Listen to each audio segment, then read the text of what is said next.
이번에는 유전 법칙에 대해서 알아볼 건데요. 기본적으로 먼저 우열의 법칙과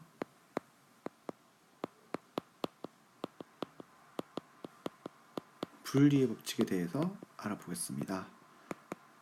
우리가 이제 생식을 마치고요. 유전에 대해서 왔는데요. 이 유전 법칙 기본적인 게 총 3가지입니다. 우열의 법칙, 분리의 법칙, 독립의 법칙이 있는데 이걸 가장 먼저 기본적으로 알려낸 사람이 멘델이에요.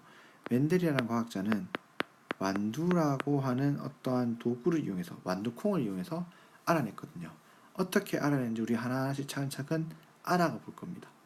일단 멘델은 완두콩의 색깔에 대해서 이야기를 했어요.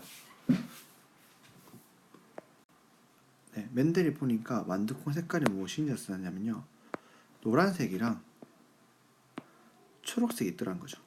이렇게 우리는 완두콩의 색깔, 즉 완두콩은 모양도 뭐 쭈글쭈글하면 둥근 모양, 뭐 여러 가지 모양도 있고 색깔도 있는데, 이 색깔, 이 완두콩의 색깔이라는 겉으로 드러나는 어떤 기능, 모양, 이런 형질에 대해서 먼저, 색깔 형질에 대해서 먼저 생각해 보면서 유전법칙 알아갈 거예요.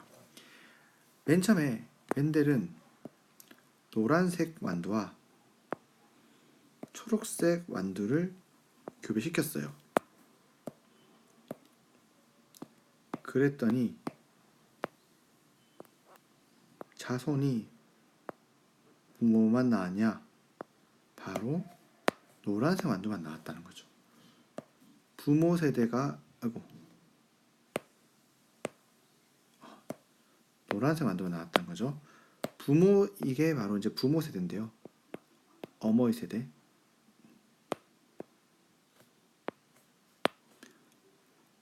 어버이 세대는 분명히 노란색이랑 초록색 완두를 교배시켰는데, 그 밑에 자손 세대는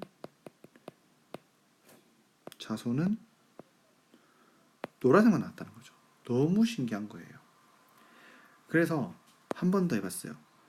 이 아이와 똑같은 얘를 다시 똑같은 완두를 자가수분시켰다고요. 똑같은 애끼리 이렇게 교배를 시켰다는 거죠. 자가수분을 시켰더니 놀랍게도 어떤 일이 일어났냐? 노란색, 그리고 초록색, 이렇게 총 4가지의 완두를 얻을 수 있었다는 겁니다. 이거를 멘델 아저씨가 얘기한 거예요. 너무 신기한 거예요. 처음에는 분명히 노란색 완두와 초록색 완두를 교배했는데 노란색만 나오더니, 이 나온 노란색끼리 교배시켰는데 갑자기 다시 초록색 완두가 튀어나오더라는 거죠. 이를 보면서 멘델 아저씨는 여러 가지 엄청나게 오랜 시간 동안 실험을 해봤습니다. 그래서 내린 결론이 우리가 지금 배우고자 하는 우열의 법칙과 분리의 법칙입니다. 먼저 멘델은 이 유전 법칙이 우성과 열성이 있다라고 얘기했었습니다. 우성이라고 하는 건 잡종일 때 겉으로 드러나는 표현형이 나타나는 걸 우성, 열성은 잡종일 때 겉으로 드러나지 않고 속에 숨어져 있는 어떤 형질, 이걸 열성이라고 하는데요. 이거 무슨 말이냐, 잡종, 순종 무슨 말이냐, 이런 겁니다. 우리가 노란색은 영어로 옐로우죠. 그래서 이 노라 완두의 유전 현자형은 이렇게 쓸 수 있어요. 대문자 Y로. 그리고 초록색은 노랗지 않잖아요. 그래서 소문자 Y로 표현하기로 약속을 했습니다, 과학자들이. 근데 이렇게 한 가지만 쓰는 게 아니라 노란색 같은 경우는 이렇게 대문자 Y, 초록색 완두는 소문자 Y로 이렇게 유전자형을 표현했습니다. 이렇게 우리가 대문자 Y, 소문자 Y 이렇게 표현하는 걸 우리는 유전자형으로 표현한다고 하는 거고요. 그 결과 나타나는 완두의 모양, 노란색이냐 초록색이냐, 이 색깔에 대한 겉으로 드러나는 색깔은 표현형이라고 부르는 거죠. 그래서 유전자형은 지금 대문자 Y, 소문자 Y, 표현형은 노란색, 초록색이 된다는 거죠. 이게 유전자형이고요.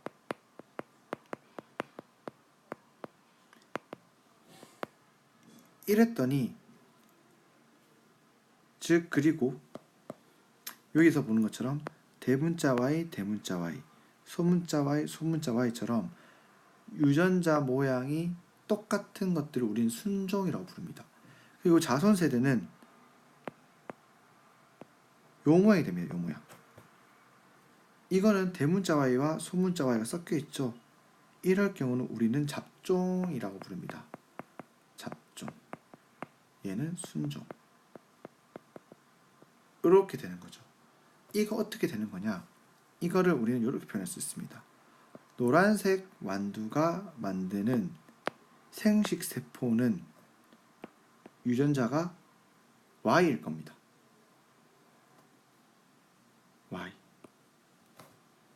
그 다음에 초록색 완두가 만드는 유전자 모양 생식세포 유전자형은 스몰 y만 나오겠죠. 이렇게 각각 한 개만 쓰는 이유는 생식세포 분열이라고 하는 것 자체가 감수 분열 따르죠. 즉 유전자가 염색체의 수가 반으로 줄어드는 세포 분열입니다. 그 이유는 자손을 만들기 위함이죠. 자손을 만들어서 하려면 정자와 난자가 만나는 건데 결국 만났을 때 유전자 모양이 어머니의 세대 그 유전자형과 똑같아야 되는 거죠.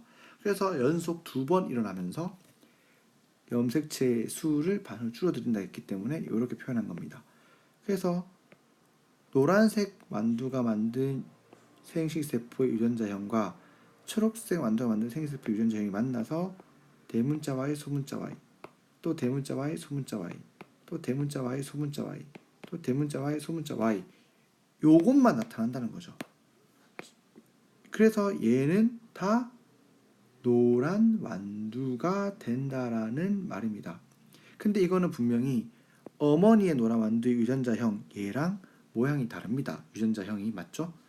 얘는 열성 유전자가 포함되어 있습니다. 하지만 겉으로 드러나는 표현형은 다 노란색이라는 뜻인 거죠. 이렇게 잡종일 때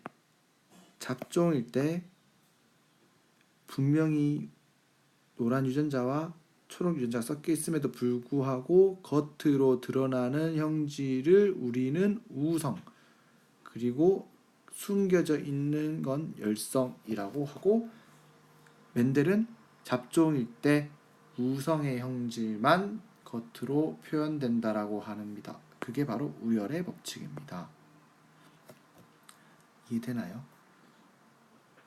그래서 예를 들어서 어떤 미지의 식물이 있었는데 어떤 열매가 흰색이고 다른 열매는 예를 들어서 파란색이었다고 합시다. 그런데 이거 두 개 교배시켰더니 파란색만 나왔다고 할까요? 그럼 누가 우선이라는 뜻인 거죠? 그쵸, 파란색 색깔이 우성이라는 뜻인 거죠. 이렇게 우성이라고 하는 건 잡종일 때 겉으로 드러나는 형질이 우성이라고 하는 겁니다. 그러면 이 잡종 1세대끼리 지금 뭐 했어요? 다시 교배시켰죠. 즉 얘의 유전자형도 대문자 Y, 소문자 Y, 얘의 유전자형도 대문자 Y, 소문자 Y일 겁니다. 얘들끼리 교배시켰을 때 어떤 현상이 일어나는지 한번 봅시다. 이 대문자 Y, 소문자 Y, 이 노란 잡종 노란 완두 만드는 생식세포는 뭐가 있을까요? 그렇죠. 대문자 Y와 소문자 Y가 있을 겁니다. 얘가 만드는 생식세포도 대문자 Y와 소문자 Y가 있겠죠. 그랬더니 얘는 어떻게 되냐? 대문자 Y와 대문자 Y가 만나서 요렇게, 요거는 대문자 Y와 소문자 Y가 만나서 요렇게, 대문자 Y가 소문자 Y가 만나서 요렇게, 소문자 Y와 소문자 Y가 만나서 요런 유전자형을 가진 완두를 얻을 거라는 거죠. 그랬을 때 얘는 무슨 색깔인가요? 겉의 표현형이 노란색, 얘의 표현형도 노란색, 얘의 표현형도 노란색, 얘의 표현형은 바로 그렇죠, 초록색 완두라는 겁니다. 즉 잡종끼리 교배시켰을 때 숨겨져 있던 열성 형질이 갑자기 나타나게 되고 이 B가 어떻습니까?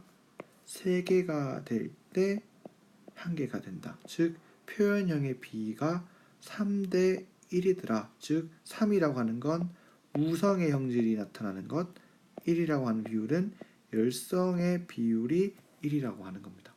즉 이게 바로 분리법칙입니다. 잡종 1대끼리 교배시켰을 때 숨겨져 있던 열성 형질이 나타나게 되고 그건 3대 1의 비율로 되더라. 이게 바로 분리의 법칙이더라는 거죠. 그래서 여기 표현형이 노란색, 노란색, 노란색, 초록색이지만 유전자형은 세 종류라는 거죠. 이렇게 이런 것들도 알 수가 있습니다. 그래서 보면 만약에 우리가 이 완두콩을 1000개를 자손이 생겼다고 합시다. 이게 잡종 1대죠. 즉 잡종 1대를 자간수분시켜서 잡종 2대를 얻었는데 이 잡종 2대가 총 1000개의 자손이 생겼다고 합시다. 그럼 이때 초록색 완두는 총 몇 개라는 뜻인가요? 그렇죠.